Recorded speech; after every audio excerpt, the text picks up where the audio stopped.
here's something I hear a lot from people. They actually say stuff like, well, all this person is doing is showing a problem, or they're just talking about a problem, but they're never really giving us a solution, and so it's not helpful to the cause. And I want you to kind of respond to that criticism sometimes people get. I think those two things don't need to be connected. I think it's an easy out for people to say this person's just commenting on a problem and not giving us a solution, because it actually takes a lot of work to really understand what a problem is. And that's a lot of work that some author or some thinker or some activist needs to do just to develop a sharp analysis of the depth of the problem. That's a work of the radical imagination too, because it's about understanding the roots of a social problem.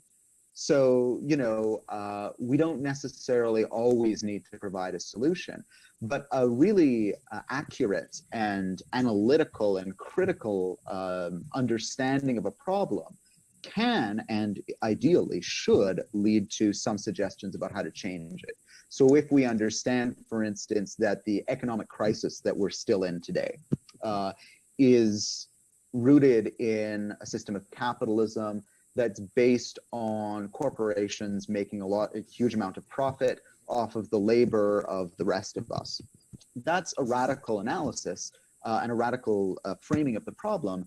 And then that lets us see that, maybe what we need to do to solve that problem isn't just, let's say, raise taxes on corporations, which I think is a good thing, or just punish this or that corporation like Goldman Sachs or, Bank of America, which I also think is a good thing. But maybe we need to have a deeper discussion about the transformation.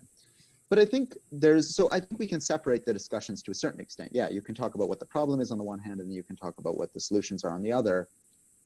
Ideally, there should be a bridge. I think when we talk about solutions, though, we should be talking collectively about solutions. I don't think it's safe to let anyone, no matter how brilliant, tell us what the solution to our problems are. We need to get together in social movements and in our communities and work through what those solutions are to the deeper problems together. Because I think we've seen the horrors that can be unleashed when we just follow one, prophetic vision of what the future should be, as if it's, as if it can't be deviated from, or as if it can't be tailored to our own circumstances.